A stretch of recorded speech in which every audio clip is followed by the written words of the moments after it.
The furnace had been cooling for 18 hours. Steam no longer rose from the charging door. The brickwork, which glowed white during the melt, had darkened to a dull red, then to grey. By mid-morning, a foreman pressed his palm against the exterior shell and held it there without flinching. Cold enough inside, the blast furnace stretched upward like a stone throat. 30 feet tall, tapering inward, lined with refractory brick that had endured months of molten iron. Slag had built up along the lower walls in glassy ridges. Mortar between bricks had cracked. The maintenance schedule called for inspection every 6 weeks, and this was the day. 4 men gathered at the base. 2 scrapers, 1 bricklayer, and a foreman's assistant who would supervise from just inside the entrance. They wore canvas jackets and wool caps. They carried long-handled scrapers, a few cold chisels, and oil lamps with reflective tin backs. The lamps burned bright and steady in the morning air. The entry door, a low iron hatch, stood open. One of the scrapers crouched and peered inside. Darkness, but not total. Faint daylight filtered down from the throat above where the furnace opened to the sky. He turned to the others and nodded. Standard job. They had done this dozens of times. The procedure was simple. Fires out, dampers open, wait for cooling, then enter. No one questioned it. The furnace was a tool. When the tool was off, you maintained it. That was the arrangement between men and iron. The first scraper climbed through the hatch, lamp in one hand, scraper in the other. His boots scraped against the rough floor, a mixture of cinder and hardened slag. The second scraper followed, then the bricklayer. The assistant remained near the opening, 1 foot inside, 1 foot out, lamp held high. Inside, the air felt still. Not stale, exactly, just motionless. The walls curved inward overhead, narrowing toward the throat. Shadows gathered in the upper reaches. The scrapers moved toward the far wall, where slag had accumulated in thick, uneven layers. They set their lamps on the floor, flame steady, and began to work. The sound of metal on stone echoed strangely. Each strike seemed to linger, bouncing off the brickwork in overlapping waves. The bricklayer knelt near a section of cracked mortar, examining the joints with his fingers. He murmured something about needing lime. His voice sounded muffled, as though the furnace swallowed it. Outside, the day continued. Men hauled scrap to the charging platform. A crane swung overhead, its chain rattling. The ironworks hummed with the low, constant noise of industry. Inside the furnace, the 4 men worked in near silence, chipping at slag, inspecting brick, confident in the routine. No one noticed when the air began to change. The first scraper paused mid-swing. He had been working for perhaps 20 minutes, breaking loose a section of slag that clung to the lower wall like black glass. His breath came harder than it should have. Not labored exactly, just insufficient. He inhaled deeply, but the air seemed thin, as though he were standing at altitude. He straightened and wiped his face. The furnace was cool. No heat pressed down from above. No smoke lingered, yet something felt wrong. He glanced at his lamp. The flame had changed. It burned lower with a faint blue tint at the base.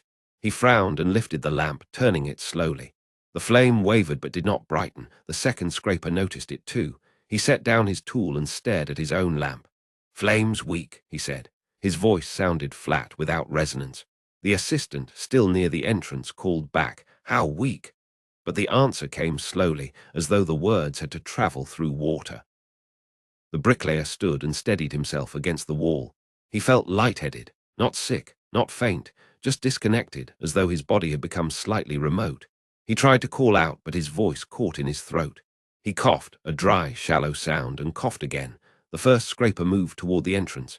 His legs felt heavy. Each step required deliberate effort. He focused on the rectangle of daylight ahead, framed by the iron hatch. It seemed farther away than it should have been. He called to the assistant, "Something's off, we're coming out." But the words didn't carry. The assistant, only 15 feet away, tilted his head as though straining to hear. "What?" he shouted. The first scraper tried again, louder, but his lungs wouldn't fill. The breath stopped halfway, shallow and incomplete. The second scraper dropped his tool. It clanged against the floor, a dull, swallowed sound. He bent forward, hands on his knees, trying to breathe deeply. His chest moved, but the air gave him nothing. He felt his heartbeat quicken, a hard, irregular thump beneath his ribs. The lamps flickered. All 3 flames dimmed further, their light pulling inward, retreating toward the wicks. The shadows on the walls grew longer. The furnace, which had seemed merely dark, now felt cavernous. The bricklayer staggered sideways, one hand reaching for support. His fingers scraped against brick. He opened his mouth to speak, but only a faint rasping sound emerged. The assistant stepped fully inside now, alarmed. He held his lamp forward, but it too had dimmed. He could see the others, shapes moving in the half-light, but their faces were unclear. "Get out," he shouted. "Now, move." The first scraper lunged toward the hatch. His vision narrowed. The edges of his sight went grey, then darker. His legs buckled, but he caught himself against the wall and pushed forward. Behind him, the second scraper stumbled, arms outstretched, reaching for anything solid. The air inside the furnace was silent. Perfectly, oppressively silent. No draft, no movement, just stillness and the slow, terrible realization that something invisible had filled the space where breath should have been. The bricklayer collapsed first. His knees struck the cinder floor with a muffled thud. He swayed forward, arms limp, and toppled onto his side. His lamp tipped, rolled twice, and went out. Darkness swallowed the far corner of the furnace. The second scraper saw him fall. He turned, disoriented, and tried to move toward him, but his body refused. His legs wavered. His vision doubled. He sucked in air, but it felt like pulling against a sealed jar. Nothing came. His chest burned. His heartbeat hammered in his skull. He reached out, groping for the wall, and missed. He went down hard, face striking the floor. He did not move again. The first scraper made it to within 10 feet of the hatch before his strength gave out.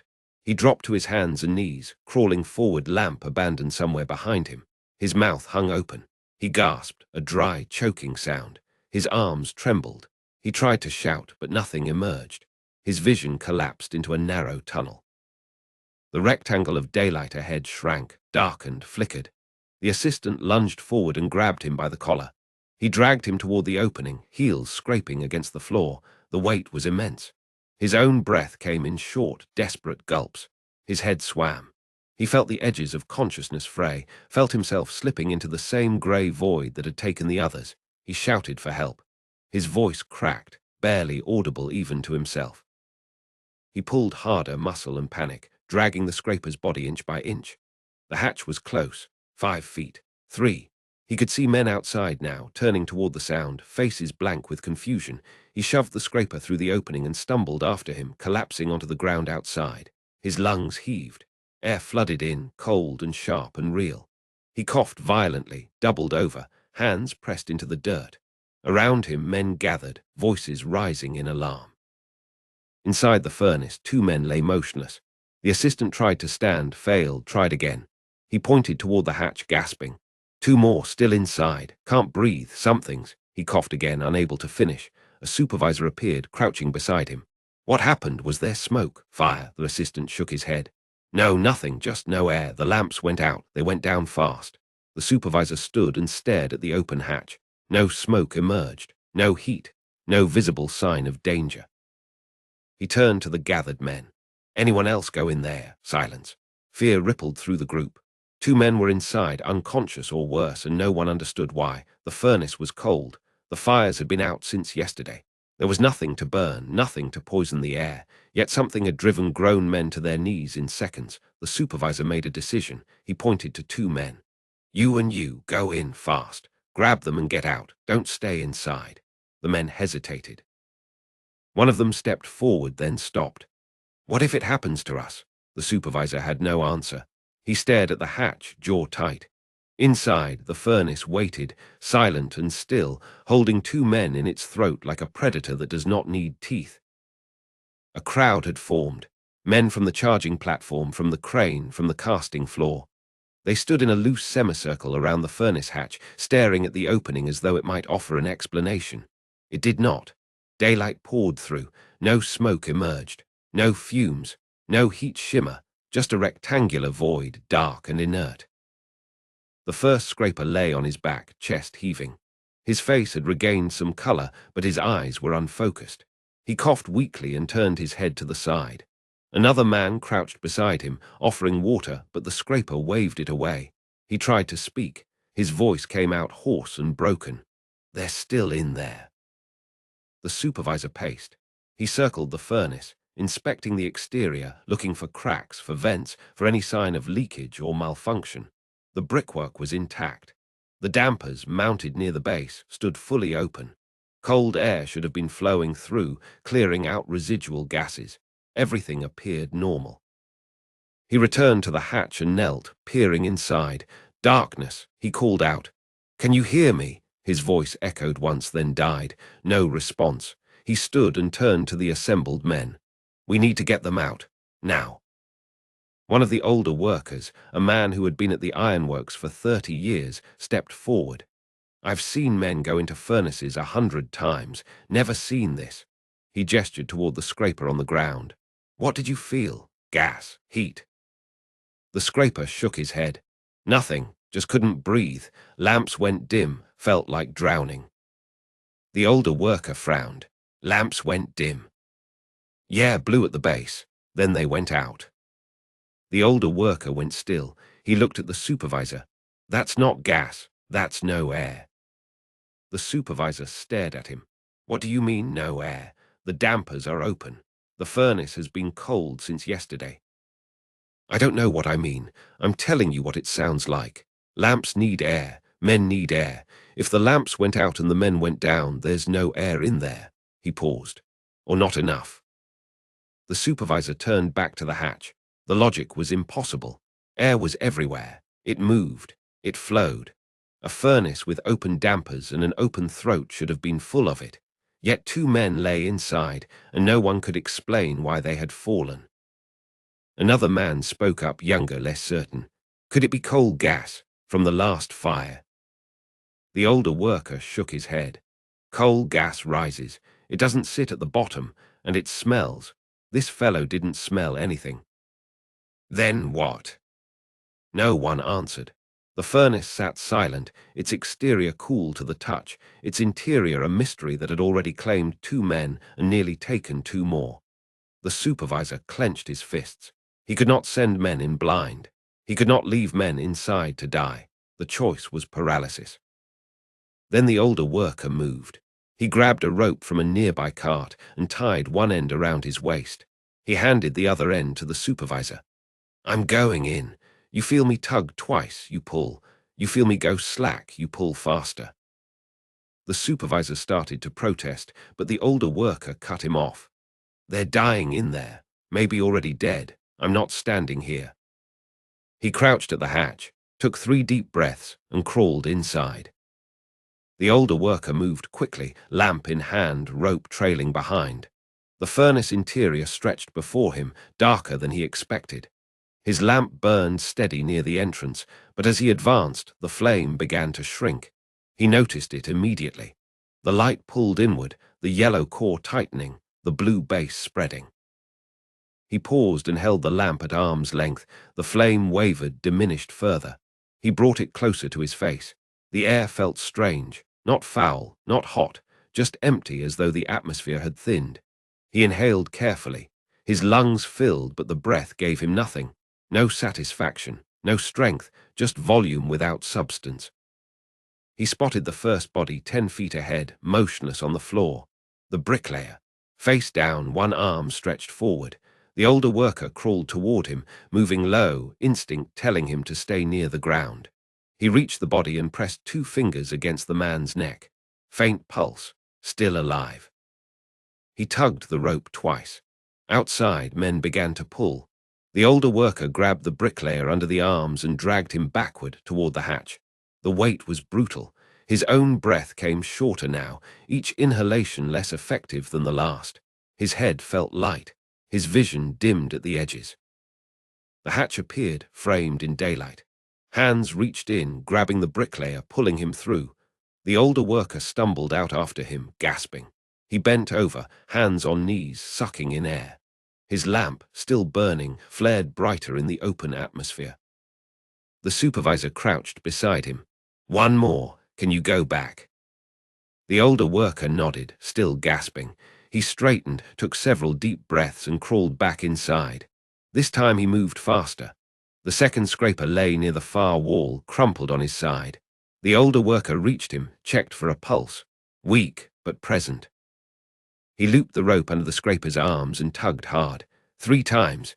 Emergency signal. Outside, men hauled on the rope with full force. The scraper's body jerked forward, sliding across the floor. The older worker pushed from behind, crawling alongside, his own strength fading fast. His lamp went out, total darkness. He felt the floor beneath his hands, felt the scraper's body moving ahead, felt the rope pulling. His chest tightened. His heartbeat slowed. He tried to breathe and could not. His vision, already dim, collapsed entirely. He fell forward, hands outstretched. The rope went taut. Men outside pulled harder, dragging both bodies toward the hatch. The scraper emerged first, then the older worker, unconscious, face pale. They laid him on the ground beside the others. Someone pressed an ear to his chest. He's breathing, barely. All three men lay in the dirt, chests rising and falling in shallow, irregular rhythms. The bricklayer coughed once, violently, and rolled onto his side. The second scraper remained still. The older worker's eyes fluttered, but did not open. The supervisor stood and stared at the furnace. 3 men nearly dead. No fire, no smoke, no gas that anyone could identify, just a cold, empty chamber that had become a trap. He turned to the assembled crowd. No one else goes in, not until we understand this.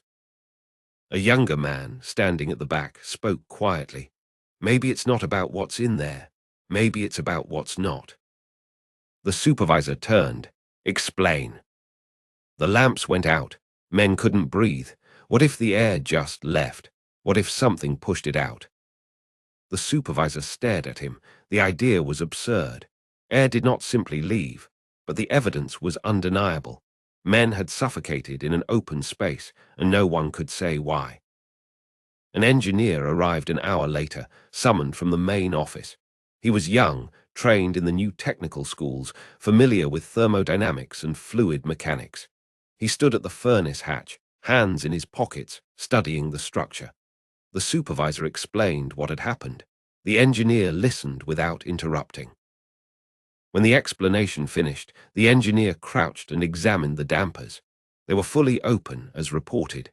He peered into the hatch, then stood and walked around the furnace exterior. He stopped at the throat, the wide opening at the top, and stared upward. The sky was visible through the opening, a pale grey circle 30 feet above. He returned to the supervisor, described the furnace operation. When was the last fire? Yesterday morning. We shut down at noon, let it cool overnight. And the dampers? Opened immediately after shutdown. Standard procedure. The engineer nodded slowly. What's the interior shape? Tapering. Yes, wide at the bottom, narrow at the throat. Standard blast furnace geometry. The engineer was silent for a moment. He knelt again and placed his hand near the hatch opening. Then he stood and walked to the throat, tilting his head back. He returned, expression thoughtful. There's no draft. The supervisor frowned. The dampers are open. I know, but there's no movement. Air should be flowing through, up the throat, out the top, or down from the top, out the dampers. Either way, there should be circulation. There isn't. Why not? The engineer gestured toward the throat. During operation, the furnace generates heat. Hot air rises. It creates a natural draft, pulling fresh air in through the dampers, pushing exhaust out the top. That's how it breathes. He paused. But after shutdown, the system reverses. The furnace cools, but it doesn't cool evenly. The supervisor waited. The engineer continued. The brickwork retains heat longer than the air. As the air cools, it contracts. It becomes denser, heavier, it sinks. He pointed at the hatch. If the air inside cools faster than the air outside, or if gases from combustion settle at the bottom, the flow reverses. Instead of air rising, it falls. And once it falls, it stays. How can it stay? The dampers are open. Because the furnace is shaped like a trap. Wide at the bottom, narrow at the top. Cold, dense gases sink and pool at the base. Warmer, lighter air stays near the throat. They don't mix. The boundary between them is invisible, but it's real. Men walking into the lower section are walking into a layer of air that has no oxygen, or not enough. The supervisor stared at him. No one said anything about gas. They didn't smell anything. They wouldn't. It's not coal gas. It's not sulfur or carbon monoxide. It's carbon dioxide, nitrogen, residual combustion products. They're heavier than air, they sink, and they displace oxygen without announcing themselves. No color, no odor, just suffocation. The supervisor's expression darkened. So the furnace filled with bad air, and we sent men inside. Not filled, layered. The top might be fine, the bottom is lethal. And because there's no draft, no circulation, the layers don't mix. Men enter at the base, where the danger is concentrated, and they go down before they understand what's happening. The supervisor turned toward the furnace. How do we fix it? The engineer thought for a moment. Force ventilation. Fans to push fresh air in, create circulation. Test the atmosphere before entry. And never assume a cold furnace is a safe furnace. It's cold, yes, but it's also still. The supervisor nodded slowly. Around him, the men who had gathered earlier stood silent, absorbing the explanation. The furnace, which they had trusted for years, had revealed a hidden nature. It was not merely a container for fire. It was a vessel that could trap air, stratify gases, and suffocate men without warning. The three men recovered slowly. The bricklayer woke first, coughing and disoriented. The second scraper regained consciousness an hour later, pale and shaken. The older worker remained unconscious until evening, when he finally opened his eyes and asked, in a hoarse whisper, what had happened. The engineer's explanation spread through the ironworks. Men gathered in small groups, discussing it, testing the logic, comparing it to their own experiences. Some had worked in furnaces for decades and had never encountered such danger. Others recalled moments of dizziness, brief spells of lightheadedness during maintenance work, which they had dismissed as heat or fatigue. Now they reconsidered. The engineer returned the following day with instruments. Glass tubes filled with reactive chemicals, devices to measure gas composition. He entered the furnace, moving carefully, testing the air at different heights. Near the throat, the atmosphere was normal. Oxygen levels were adequate. Midway down, the readings began to shift. At the base, where the men had worked, the oxygen content dropped to half its normal value. Carbon dioxide levels were elevated. The air was breathable for a few minutes, perhaps, but not for sustained work. He documented everything.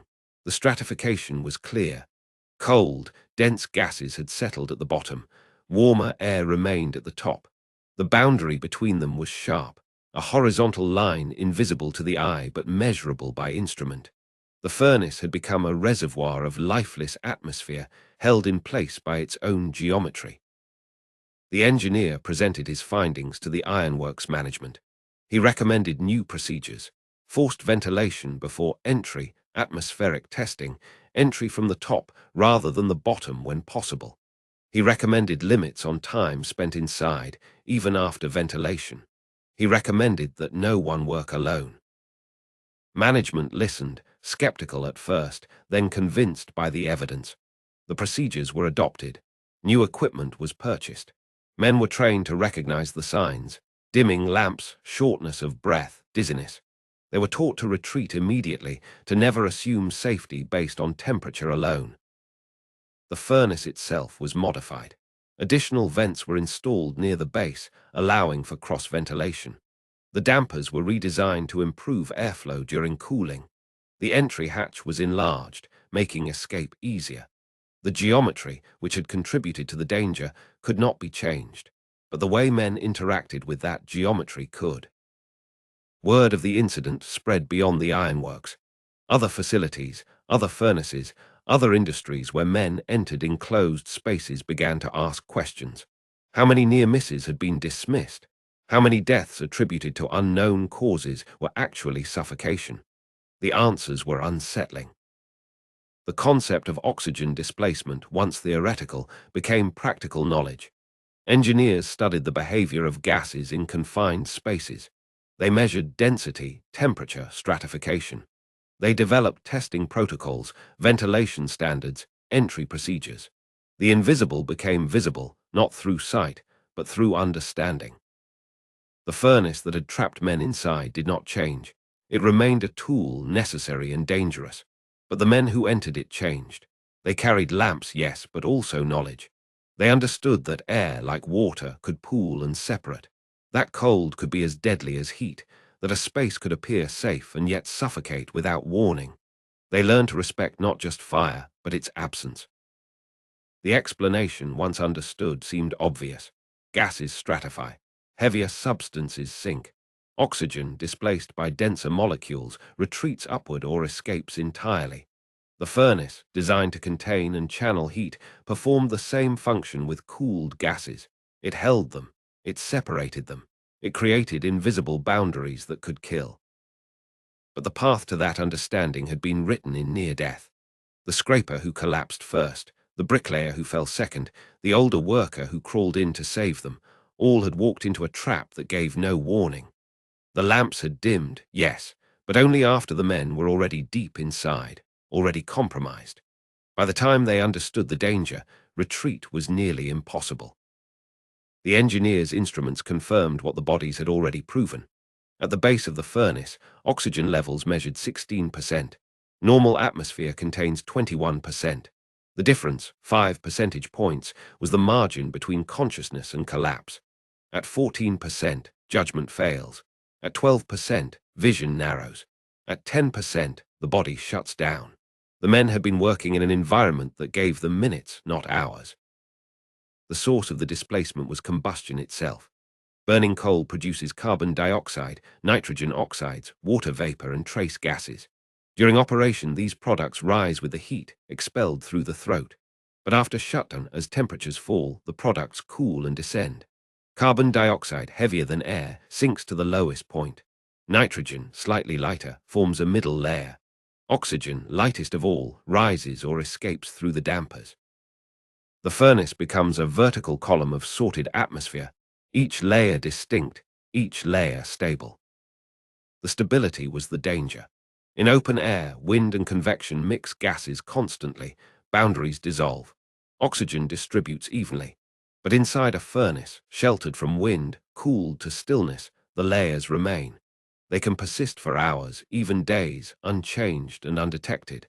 A man entering at the base steps from breathable air into a void, crossing a threshold he cannot see. The older worker in his testimony described the sensation.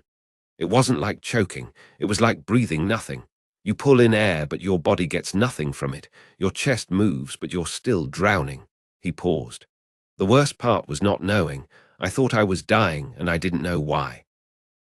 That ignorance had nearly killed him. It had nearly killed all of them.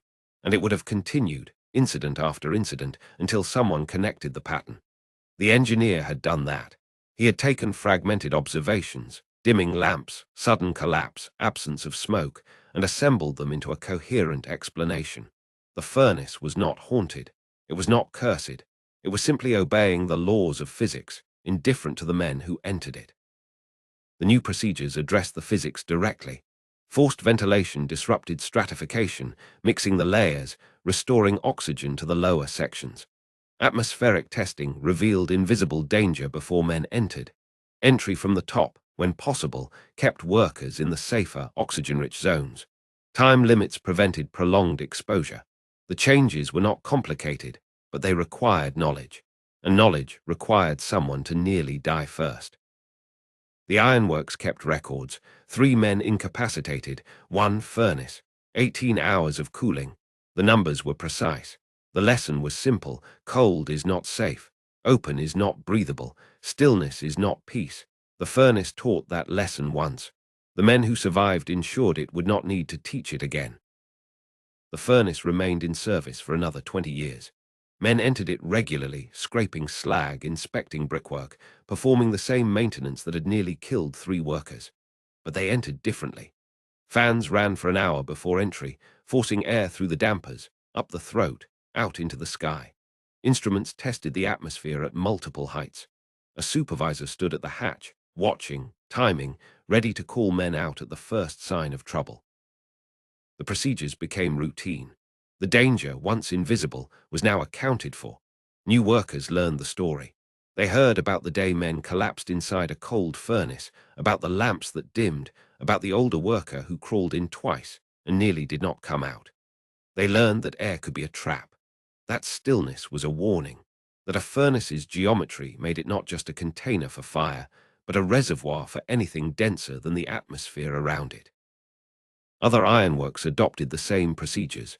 The knowledge spread slowly at first, then faster as more incidents were reported and analyzed. A furnace in Pennsylvania, another in Ohio. Men collapsing during maintenance, rescued or not, the pattern consistent. Oxygen displacement, gas stratification, draft reversal. The terms became standard. The danger became recognized. Engineers refined the understanding. They studied not just furnaces, but any enclosed space where gases could accumulate. Mines, silos, tanks, wells, anywhere stillness and density could combine to create invisible suffocation. The principles were universal. The solutions were adaptable: ventilation, testing, training, respect. The three men who survived carried the memory. The first scraper, who had crawled toward the hatch on his hands and knees, never entered a furnace again. He transferred to the charging platform, where he worked in open air until retirement. The bricklayer recovered fully, returned to maintenance, but insisted on testing equipment before every entry. The older worker, who had gone in twice, became a supervisor. He enforced the new procedures without exception. No shortcuts, no assumptions, no reliance on luck. The furnace itself remained unchanged. It still tapered inward, still cooled unevenly, still created the conditions for stratification. But it no longer surprised. Its behavior was understood. Its dangers were mapped. Men worked inside it with knowledge, and knowledge made the difference between routine and tragedy.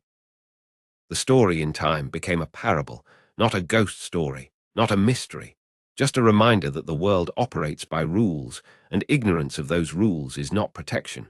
The furnace had always been capable of trapping men. It had always displaced oxygen, layered gases, turned stillness into suffocation. But until men understood, the trap remained invisible, and invisible traps are the ones that kill. The ironworks eventually closed. The furnace was dismantled, brick by brick, its materials reclaimed or discarded. But the lesson persisted. It was written into safety codes, taught in engineering schools, passed down through generations of workers who entered dark, enclosed spaces and emerged because someone, decades earlier, had survived and explained.